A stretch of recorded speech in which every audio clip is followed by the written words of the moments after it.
Hello, isang mapagpalang araw sa lahat. Okay, kasi nga, sa mga time na to, di ko po alam kung araw o gabi. Isang mapagpalang araw na lang. Ah, emote na naman ako. Emotera kasi. Dapat yung channel ko ay emotera. Okay, sikan emote. Kunting share lang at kunting nawa ay may matutunan din po kayo sa aking isi-share. Okay. Bilang isang single mother, so nag-iisip kung ano yung dapat gagawin.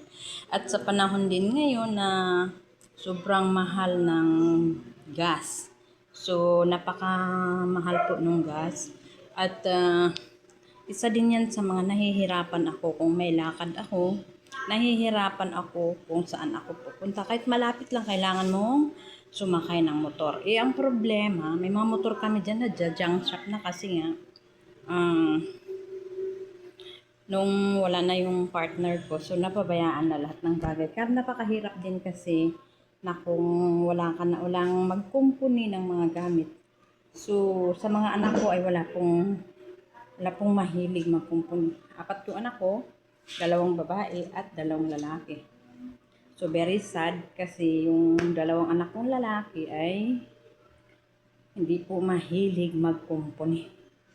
Yun pong panganay ko, medyo wala dito sa bahay. Nandun siya nasa boarding house niya dahil ang trabaho niya ay nasa call center. So, call center, yun yung hilig, call center.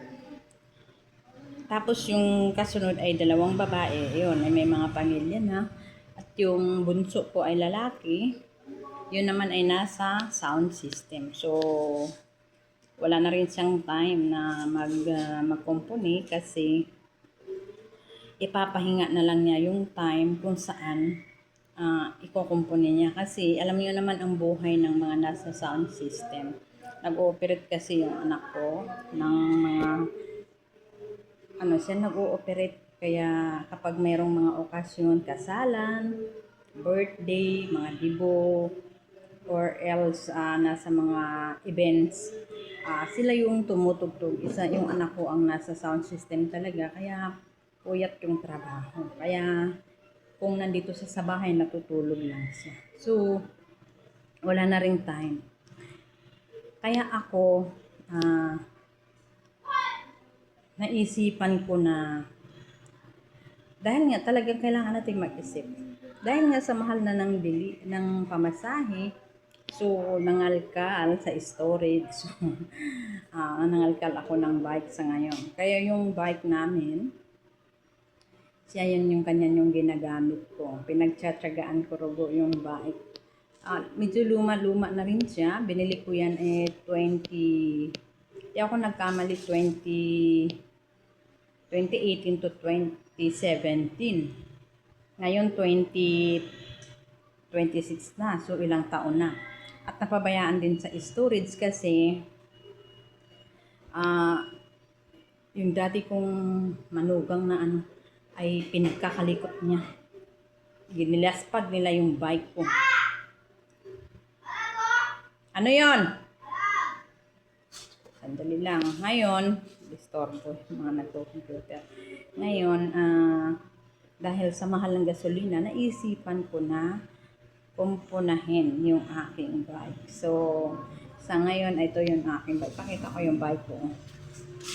Yan. Yung bike ko. Ayan.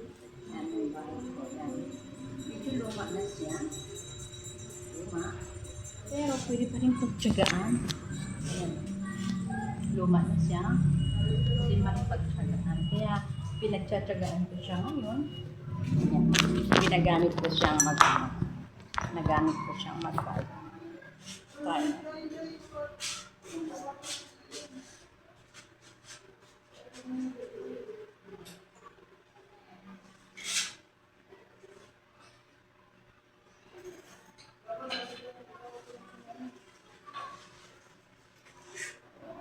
Ito lang kasi sa loob ng bahay to, kaya kung mapapaano habang so ito yung aking ginagawang libangan ngayon.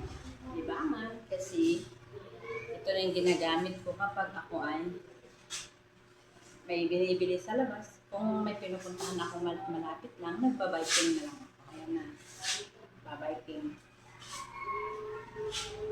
Babiking. Diba? Sira lang ako.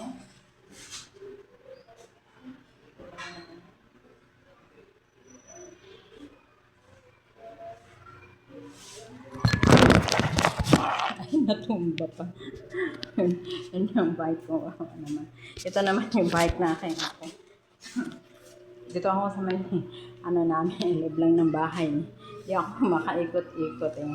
Kapag may time, magbibideo ako kapag ako ay lumalagwat siya. Kaya nga pag pumupunta ako dyan lang kahit kung mga 2 kilometer lang to 3 kilometers, binabike ko lang yan. So, nagbabike tayo dyan. Ito din ay kasagutan kapag tayo ay krisis mahal ang gasolina. Ako kasi nagkaroon ako ng phobia sa pagdadrive ng motor kasi dati nakapatakbo na ako pero noong namali ako at na-aksidente kami, nagkaroon ako ng nervous. Kumuha naman ako ngayon ng student pero student permit pa lang. Pero hindi pa ako nagpa-practice na mag-drive ng motor. Kaya siguro sa pag lumakas ang loob. Pero sa bike naman ay napapalibot na ako. Ito, napapalibot ako kung saan-saan. Dito lang malapit-lapit lang. Huwag naman lumayo kasi mahirap. Ang hirap ding magpadyak. Kaya konting konting tiyaga. Kaya sa mga ito ay nakandun lang sa storage. Meron pang isa doon. Bali, 2 ito. Yung isa ay kailangan ko pa, dami pang aayusin eh. Pala ko rin na paayos yung isa para kung 2 kami ng anak ko na magbabiking. Kaya, ayun. Yan. Tagal na niya din na inaalagaan, natutulog. Kaya natutunan ko na maging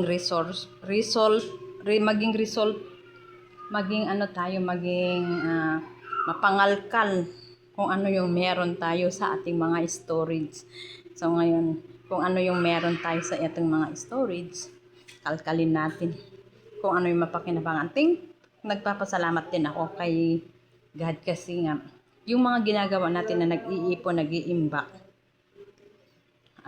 may time din na nandun lang, nakatambak. Pero may time din na kailangan mo nang gamitin. Gaya ngayon, dahil mahal ang gasolina, kung lahat ng kilos ko ay sasakay ako ng tricycle, sasakyan, ang mahal ng pamasahe. Kaya buti na lang ay naisipan ko na ilabas yung mga naka-storage. Kaya kayo kung may mga naka-storage kay mga gamit, kalkalin para magamit at mapakinabangan. Kaya thank you for watching.